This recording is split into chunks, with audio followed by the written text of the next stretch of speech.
Selamat datang pada mata kuliah Etika Keprofesian. Topik yang akan disampaikan kali ini adalah mengenai risk and liability atau risiko dan sifat dapat bertanggung jawab bagian yang pertama. Buatlah catatan-catatan penting mengenai setiap subtopik yang akan dibahas. Bacalah kasus Twin Towers yang disampaikan pada halaman 135 sampai 136 di buku referensi sebelum melanjutkan mendengarkan penjelasan dalam video ini.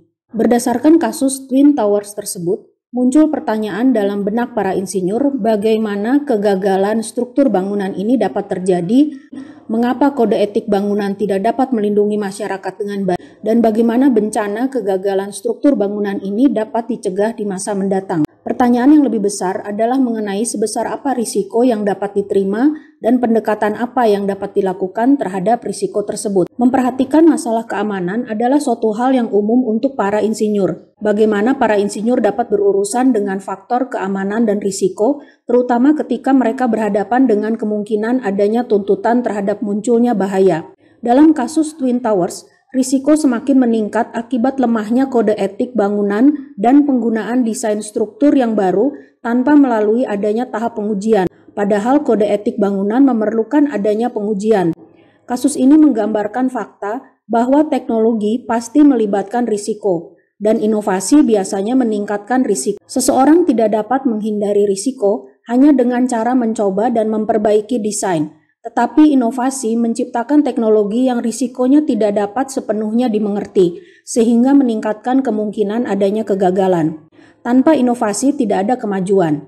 Jembatan atau bangunan dibangun dengan material baru atau dengan desain yang baru. Mesin-mesin baru diciptakan dan senyawa-senyawa baru disintesis, tanpa pengetahuan menyeluruh terhadap pengaruh jangka panjang bagi manusia dan lingkungan. Bahkan zat berbahaya yang baru dapat ditemukan dalam produk, proses, dan bahan kimia yang sebelumnya diketahui aman. Oleh karena itu, risiko terkandung dalam teknologi. Hubungan antara keamanan dan risiko yang saling timbal balik, makin besar risiko yang dapat diterima dalam suatu proyek rekayasa, maka keamanannya akan semakin rendah. Bila tidak ada risiko secara absolut dalam suatu proyek, maka proyek tersebut akan aman pula secara absolut. Salah satu konsep umum dalam praktik rekayasa adalah faktor keamanan. Adanya kandungan risiko dalam teknologi menyebabkan insinyur harus melakukan sejumlah pendekatan untuk juga dapat meningkatkan keamanan. Bila beban terbesar yang dapat ditanggung suatu jalan pada suatu waktu adalah 500 kg misalnya, maka seorang insinyur yang baik akan mendesain jalan tersebut agar dapat menanggung beban 1.500 kg. Dimensi jalan untuk penggunaan normal didesain dengan faktor keamanan 3. Praktik rekayasa yang dapat diterima memberi persyaratan yang lebih tinggi. Dalam memilih material untuk membangun jalan, seorang insinyur harus memulai dengan memperhitungkan kebutuhan material dalam pound per inci kuadrat dan mengasumsikan bahwa material ini hanya bisa menanggung beban setengah dari kemampuan. Hal ini menyebabkan adanya tambahan faktor keamanan 2 terhadap material tersebut, sehingga total keseluruhan faktor keamanan jalan tersebut adalah gabungan kedua faktor, yaitu 6. Seorang insinyur yang baik akan mendesain jalan tersebut 6 kali lebih kuat dibandingkan yang diperlukan dalam penggunaan normal sehari-hari, untuk memperhitungkan kelebihan beban yang tidak terprediksi atau kelemahan material konstruksi yang tidak dapat diperhitungkan. Pendekatan ini diajarkan kepada semua insinyur di awal pelatihan akreditasinya, dan faktor keamanan 6 atau lebih adalah normal, selain bila ada pengecualian. Untuk dapat menguji suatu risiko, seorang insinyur harus mengidentifikasi risiko terlebih dahulu. Untuk dapat mengidentifikasi risiko, seorang insinyur harus mengetahui apa yang dimaksud dengan risiko. Definisi risiko dalam rekayasa adalah suatu bentuk ukuran dari kemungkinan dan tingkatan pengaruh yang berbahaya. Jadi risiko terdiri dari dua komponen, yaitu kemungkinan pengaruh yang berbahaya dan tingkatan pengaruh berbahaya tersebut. Bentuk dapat diartikan juga sebagai produk. Jadi risiko adalah produk dari suatu kemungkinan dan tingkatan yang membahayakan. Suatu bahaya yang relatif rendah tetapi kemungkinan besar terjadi memiliki risiko lebih besar untuk banyak orang dibandingkan suatu bahaya yang relatif tinggi tetapi kemungkinannya kecil untuk terjadi. Bahaya dapat didefinisikan sebagai suatu ancaman atau pembatasan terhadap kebebasan atau kesejahteraan seseorang.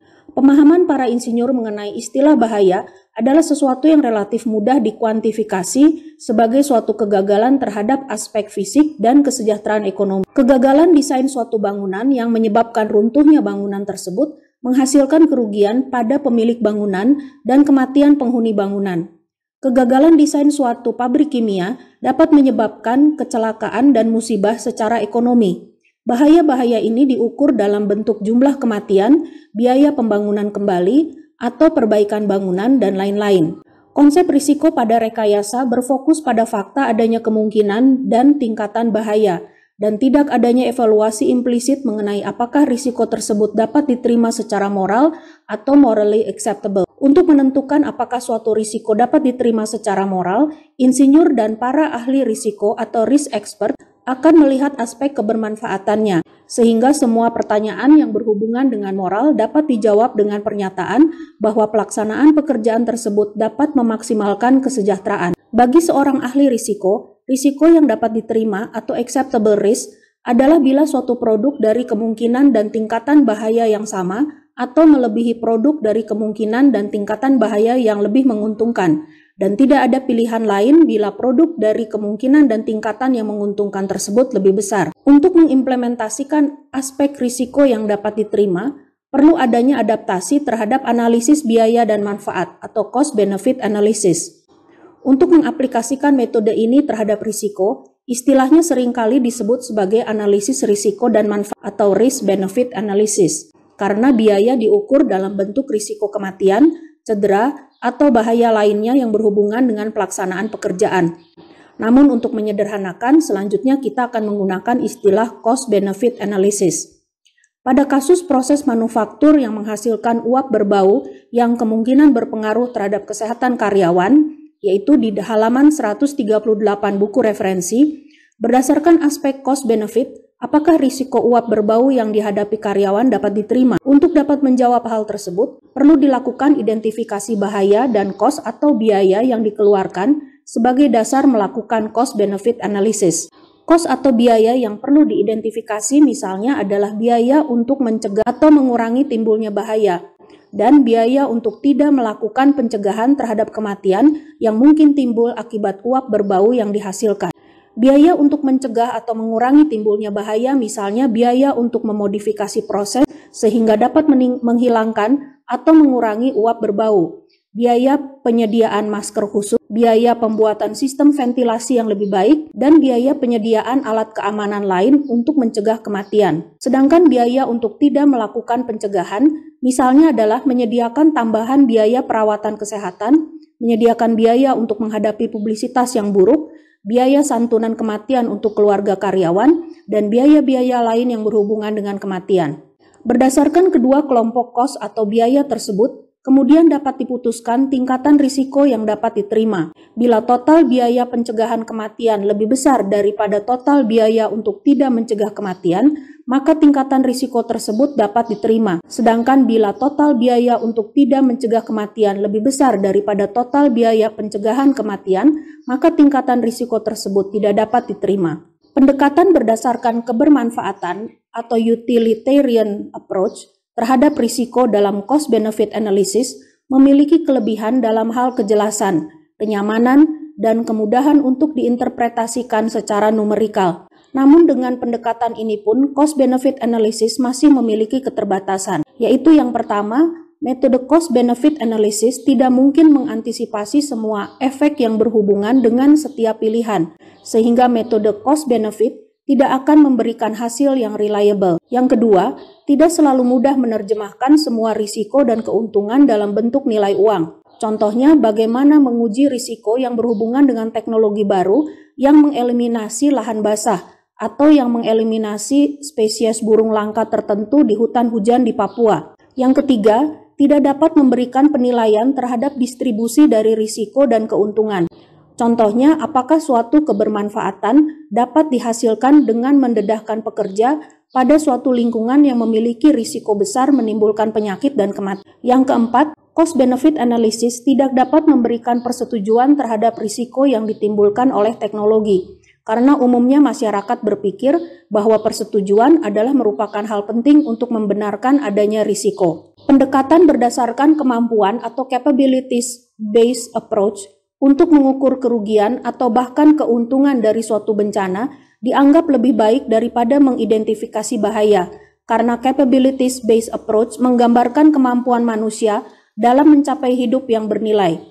Pencapaian ini dapat diartikan sebagai berfungsi, yaitu berada dalam keadaan hidup, berada dalam keadaan sehat, dan berada dalam keadaan terlindungi. Kemampuan untuk berfungsi adalah elemen dasar dari kesejahteraan individu.